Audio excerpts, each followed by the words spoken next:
नमस्कार, स्वागत आहे तुमचं आपल्या यूट्यूब चॅनलमध्ये. आज आपण सोलकढीची रेसिपी पाहणार आहोत.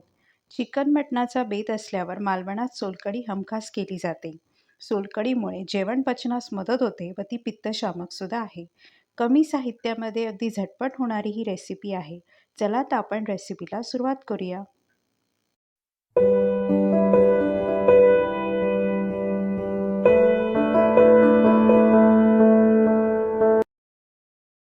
सोलकढी बनवण्यासाठी आपण इथे एक ओला नारळ किसून घेतलेला आहे. 10-12 लसणीच्या पाकळ्या, पाव इंच आलं, 3 तिखट हिरव्या मिरच्या, कोकम आगळ, एक छोटा चमचा जिरं व चवीनुसार मीठ आपण इथे वापरणार आहोत. सगळ्यात प्रथम आपल्याला नारळाचं दूध काढून घ्यायचं आहे. त्यासाठी मिक्सरच्या भांड्यात आपण किसलेला ओलं खोबरं,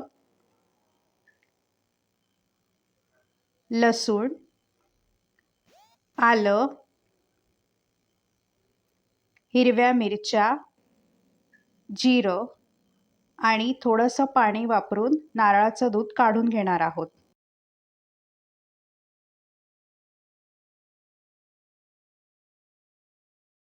मिक्सरमध्ये वाटलेलं हे मिश्रण आता आपण गाळणीच्या साहाय्याने गाळून घेणार आहोत. तुम्ही इथे सुती किंवा कॉटन कपडाचा सुद्धा हे मिश्रण गाळण्यासाठी वापर करू शकता. आता आपल्याला हे व्यवस्थित घट्ट पिळून घेऊन नारळाचं दूध काढून घ्यायचं आहे.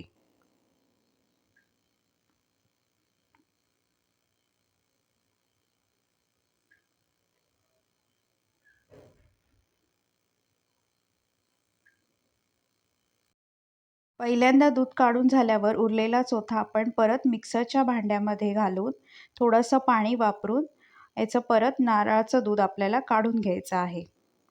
ही प्रोसेस आपल्याला फक्त 2 ते 3 वेळा करायची आहे, नाहीतर सोलकढीची चव बिघडू शकते. आता नारळाच्या दुधात आपल्याला कोकम आगळ घालून घ्यायचं आहे. तुम्ही इथे कोकम गरम पाण्यात भिजवून सुद्धा त्याचं पाणीसुद्धा वापरू शकता.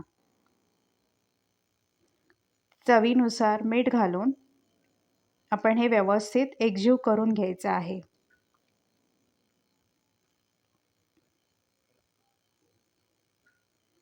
अशा प्रकारे आपली थंडगार व पाचक अशी सोलकढी तयार आहे. तुम्हाला आमची ही रेसिपी आवडली असेल तर लाईक करा, कमेंट करा, शेअर करा आणि आमच्या चॅनलला नक्की सबस्क्राईब करा. धन्यवाद.